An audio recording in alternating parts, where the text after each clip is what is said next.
Hi, this is Monica, and I'm going to teach you how to wash your brushes in this video. It is very important for my students to take that trouble of washing their brushes after every time that they paint, because if they don't, then you'll have a whole bunch of paint that goes into the metal part of your brush, and it will dry there, and it will make your brush very difficult to use for one stroke painting because it won't come into a chisel edge, because the dried up paint will just split your bristles up in the top. So this is what I use while I'm painting. This is a painter's basin, and it has those ridges there, which is very good for removing the paint while you're working on your project.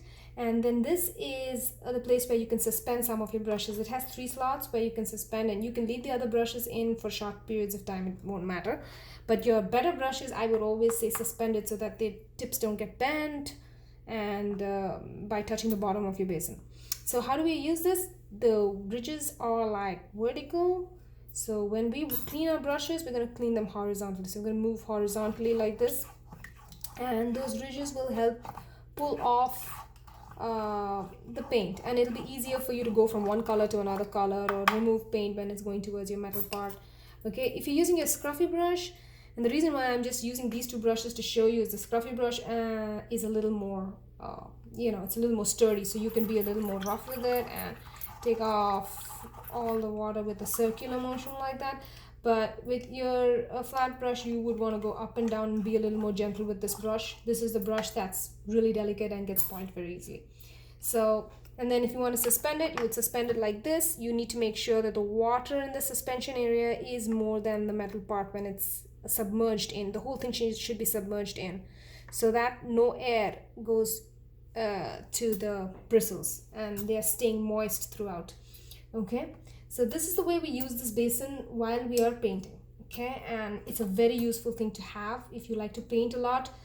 More than just a bowl of water, this will make your life way easier in removing the paint, and it's really a good tool to have, and it's available in different sizes and different brands in the internet. You can get it in any craft shop. All right, so now the mistake most people make is they think it's okay to just wash your brushes like I did in that water and you're done. That is not true. Okay, you need to wash your brushes with soap after you're done with your painting. So how would you do that? You have 2 ways of doing it. You could use your hands, or you could use something like this. This is actually not a brush cleaner. This is just one of those tools that is used by crafters and youngsters to put beads and stones on your t-shirts. And it's available in any craft shop, and it's $2 worth spending because it makes your life very easy when it comes to washing brushes. So if you have one of these, then you may not even know that this can be used for brush cleaning, but it can. All right, so you want to make sure that you take a good quality soap like Dawn or any hand soap. Okay, any hand soap will do, but I like Dawn. Frankly speaking, it's one of my favorites to wash paint brushes with, along with my dishes and paint brushes. I really like that soap. So I've taken a little bit of soap there, and I don't go in vertically and like smoosh it in and put too much of pressure on my bristles.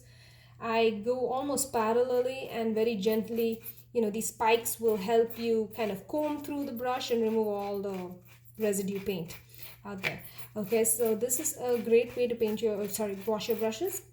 And if you can put a little more pressure in the metal area just to make sure that there's no residue out there, that's your pain point. That's what kills all the brushes, all the paint accumulated there. So you want to make sure that that joint is cleaned really well. Okay, and then if you're using a scruffy brush, you can be definitely a little more abrasive with your cleaning style, and you're gonna just go in there and remove all the paint.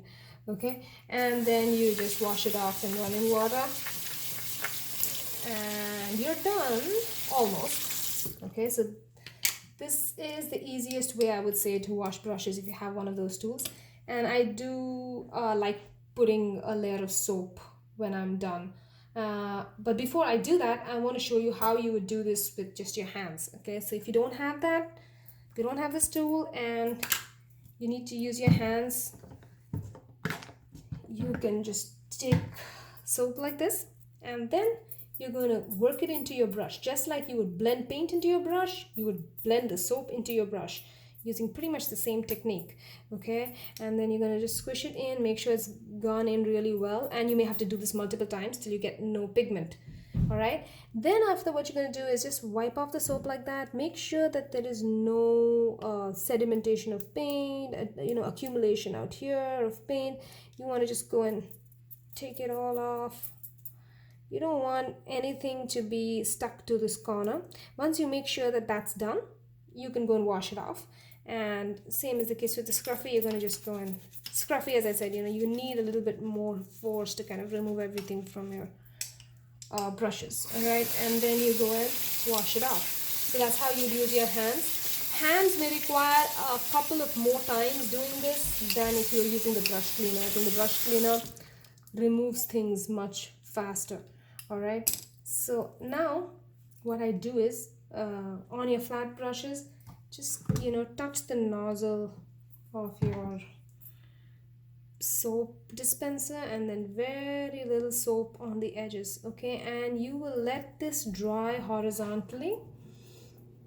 Please don't go and put this on a cup holder or something like that in a vertical or diagonal way. You want to keep it horizontal, flat. Let it sleep, because you don't want anything again going into this part and accumulating there. Even soap, you don't want nothing to go and accumulate there. So you want to just keep it horizontal and let it dry up, and then you can go ahead and put it wherever you want. All right, and to store it. So this is by far the best way I have found to wash my brushes fast and efficiently, and at the same time taking care of my brushes. Now you would want to do a test by dabbing your brush on a white paper towel. That'll give you an idea if you've done a good job, and if there are no colors coming out. If there are no colors coming out, you're pretty good, unless you've used white paint, which is a little more difficult to see if you've taken out everything. But in most of the other colors, this technique works really good. So I hope this helps you maintain your brushes well, and I'm really literally requesting my students to please consider spending enough time washing your brushes so that I'm able to teach you better and you have more confidence with your strokes, because it's difficult to learn with a messed up brush. All right, thank you so much for watching. Bye bye.